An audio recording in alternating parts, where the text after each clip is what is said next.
I tried to save a baby from abuse. Now the parents are framing me for being a kitty fiddler. I looked down to see a baby alone and crawling around someone's backyard in nothing but a diaper. I didn't see any parents and wanted to avoid nosy neighbor syndrome. But a few minutes go by and the crying only gets louder. I climb down my ladder to bang on the door, yelling if anyone is home. I get really worried at this point and call 911. I spoke to a lady, and explained the situation, and told her the address. She asked if I could somehow get into the backyard to check on the kid and maybe look in some windows on my way back there to see if anyone was inside. I say sure, and she mentions that a squad car is on the way. I go over to the fence and head inside the backyard looking for the kid. When I found him, he was covered in dirt, and stunk horribly. His diaper clearly hadn't been changed in a while. I'm reporting all of this to the 911 operator when I hear a gunshot go off. I got really freaking scared, grabbed the kid, and ran off. I dropped my phone at some point while I was running away, but all I could think was that some crazy was shooting a gun while this kid was left alone. I even thought for a second that maybe someone inside had done it to themselves. All I knew was I was keeping that kid safe. I'm hiding out in my car at this point, when I see the squad car pass by me and head straight for the house. As I approach, I see the cops talking to this couple that look messed up as hell. Dirty clothes, saggy eyes, they were clearly on something. Suddenly the woman turns towards me and starts screaming. The guy with her bolts straight at me and decks me in the face. Next thing I know, he's grabbing the kid and I'm getting cuffed by the cops. I was so out of it, and it wasn't until they were dragging me to their squad car that I managed to find my voice. I started explaining how I was the one who called 911,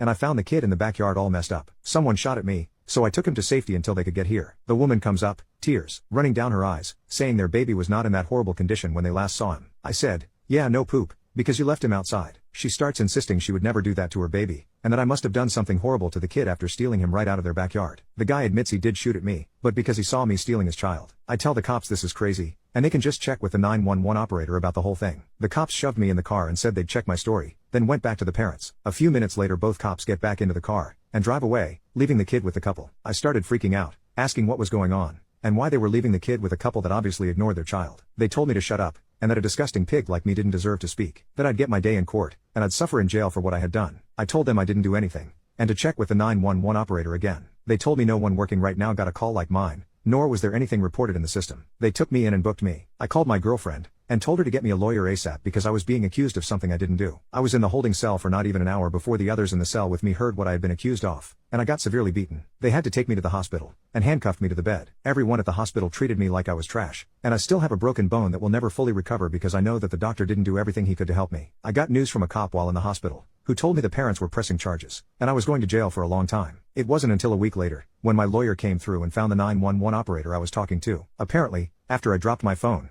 she tried to call it back but didn't get an answer. She got up to get a coffee, and someone who had just clocked in logged her out of her computer without saving the report she was typing up about me. That was why I wasn't in the system. She ended up leaving a little after that, and that was why when they called in to see if any of the operators knew about my call, no one answered. I was released a little bit after that, and immediately went home to see my girlfriend, only to find she had packed up all of her things and left. She left me a note, saying she couldn't be with a man she would think for even a second did what I had been accused of. When I finally bought myself a new phone, I had a lot of messages on all my socials from people I had known my entire life, calling me a pedo and telling me I deserved to die. The only positive text was from my mom, who told me she heard I had been proved innocent and released, and she wanted me to call her to hear my voice. I met with my lawyer later that day and he told me that CPS showed up and investigated the couple with a cop, only to find the couple passed out from shooting themselves up, and the baby, once again alone, in a soiled diaper. They took the kid into foster care and the couple got arrested. Their charge against me was dropped. He said I still had a court date, where the operator would have to testify about everything that happened, but that it was all going to be okay. I doubted that, since a lot of people in my life were still refusing to talk to me. Apparently, even if you are proven innocent, the feeling of disgust doesn't just go away once you've envisioned someone having done a horrible act. I can't really blame them, but still.